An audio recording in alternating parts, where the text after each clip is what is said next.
His name was announced among the dead after a tragic flight from Lagos. A grave was dug. Tears were shed. Years later, strange signs began to appear, unanswered questions, hidden records, and a truth so unsettling it threatens everything we believed about that night. The first time the plane shook, everyone laughed nervously. It was a night flight out of Lagos, headed for the United States, and the rain was heavy enough to blur the runway lights. He had called his wife from Murtala Muhammad Airport, promising to return richer, calmer, changed. He said Abuja was already behind him, that this journey would finally fix everything. Minutes later, the laughter disappeared. When the crash happened, there were no dramatic last words, no heroic struggle. Just noise, fire, and then silence. By morning, Nigerian news stations listed his name among the dead. His photo appeared on TV, smiling in the blue shirt he wore to church. His family in Surulere mourned him properly. His mother collapsed when she heard. His wife wore black for months. A coffin was buried, even though the body inside was sealed and unrecognizable. But he did not die. When he opened his eyes, he was not in Nigeria. He was in a hospital in a small town outside Houston, Texas. Tubes ran through his arms. His face felt strange, stiff, unfamiliar. The nurse spoke slowly, kindly, calling him by a name he did not recognize. When he tried to speak, nothing came out right. His accent sounded wrong even to his own ears. They told him he was the only survivor pulled from the wreckage alive. The problem was not just his broken bones. His memory was broken too. He remembered flashes, rain on glass, a woman crying in Yoruba, the sound of prayer, but no full life.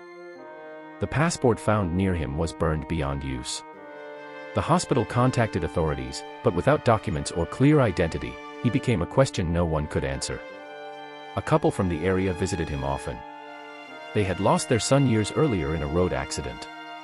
Something about him felt familiar to them, his eyes, his quietness, the way he flinched at loud sounds. Over time, paperwork was filed, assumptions were made, and a new name was written where an old one should have been. He went home with them. Life in America moved fast. He learned to mow lawns, to smile at neighbors, to answer when his new name was called. English came easier than memory. At night, he dreamed of crowded buses, of Lagos traffic, of a woman standing at a gate calling a name he almost remembered. He would wake up sweating, his heart beating like it was running away from something. Years passed. One afternoon, while watching television, a Nigerian news clip played in the background, an anniversary memorial for victims of a past plane crash. Faces appeared on the screen. Names were read out. Then his own face appeared, older photo, same eyes.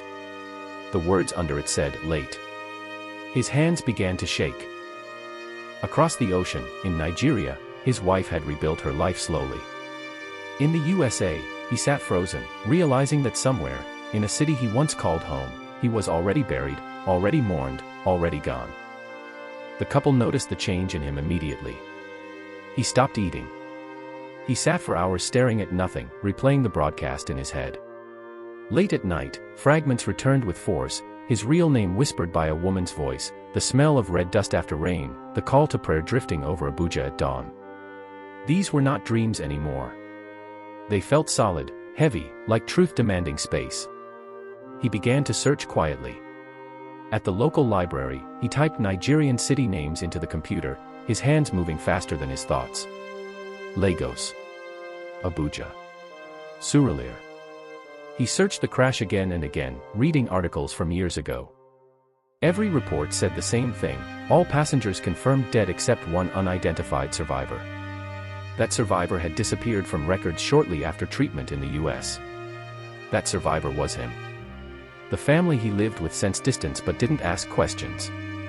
They had already lost one child, they were afraid of losing another, even if they never said it out loud.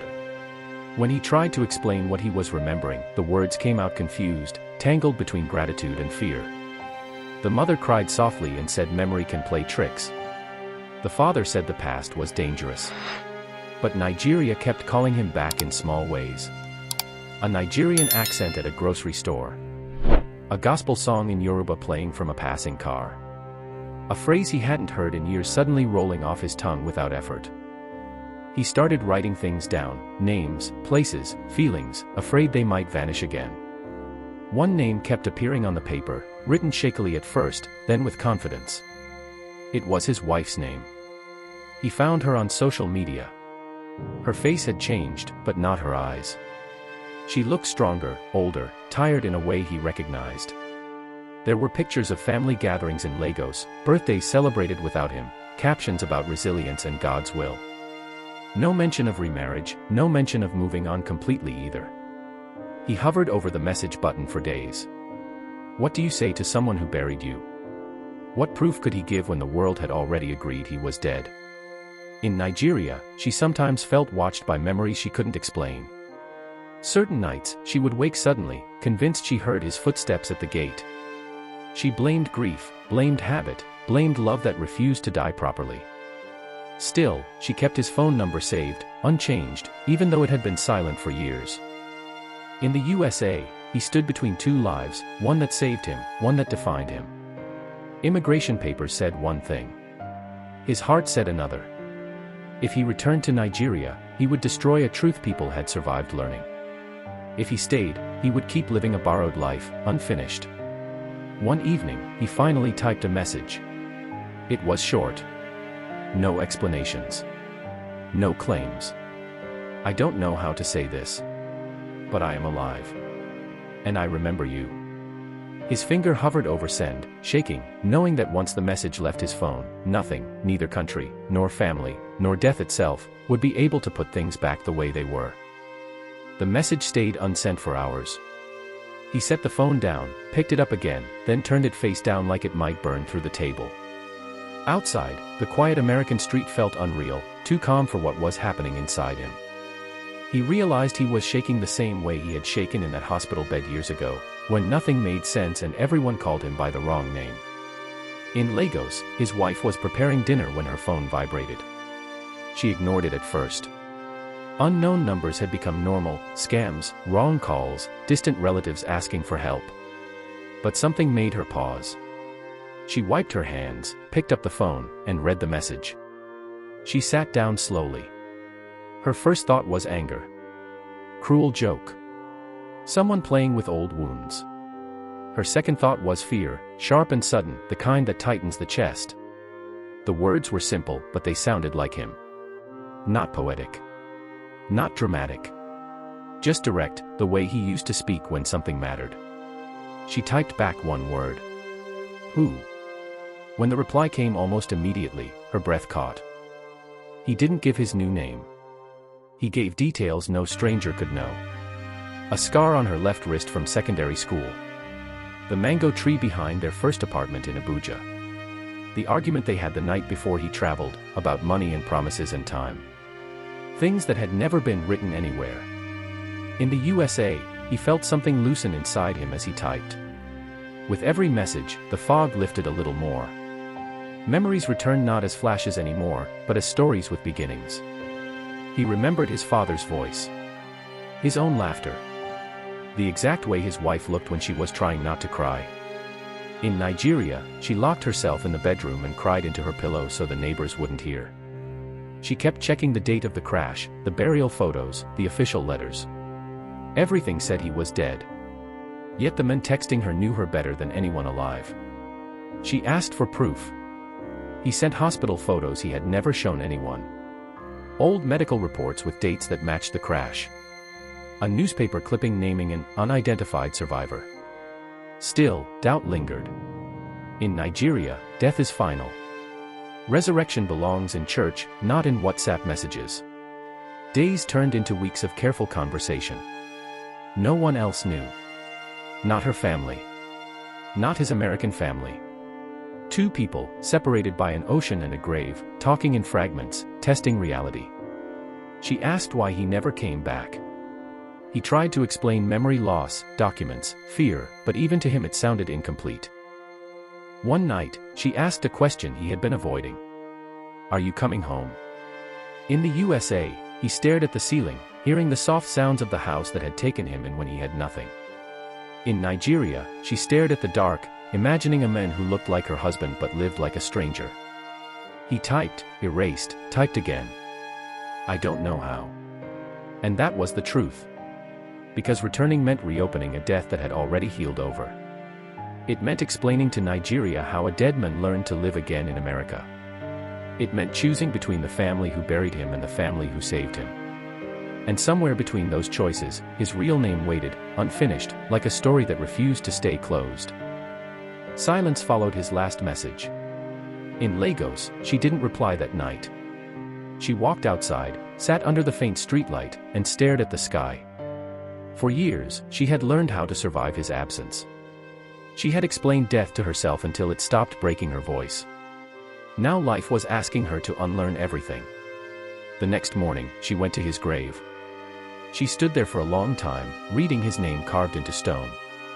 She spoke softly, not caring who heard her. She told the ground about the messages, about the voice that felt like his, about the confusion tearing her apart. Then she said something she had never said before. If you are alive, come home. If you are not, let me rest. Back in the USA, he felt restless in a way he could no longer ignore. The American family noticed. The mother finally asked the question she had been avoiding for years, whether he remembered who he truly was. This time, he didn't lie. He told them everything. The crash. Nigeria. The wife who buried him. The life he lost and the life he was given. There were tears. There was pain. But there was also understanding. They helped him contact lawyers, embassies, hospitals. The truth moved slowly, but truth always does. Records were reviewed. Old fingerprints matched.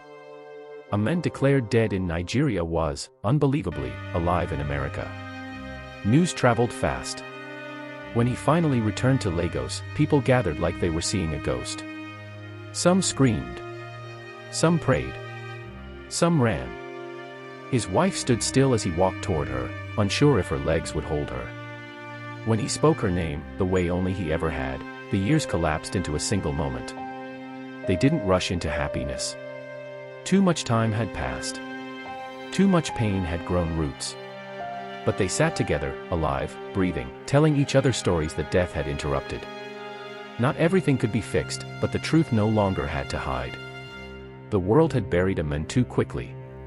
And the man had lived too long without his truth. Moral lesson. Life is fragile, and truth can be delayed but never erased. Never assume you know the full story of someone's silence. Sometimes, what we call an ending is only a pause, and what we call death may simply be a lost path waiting to be found again.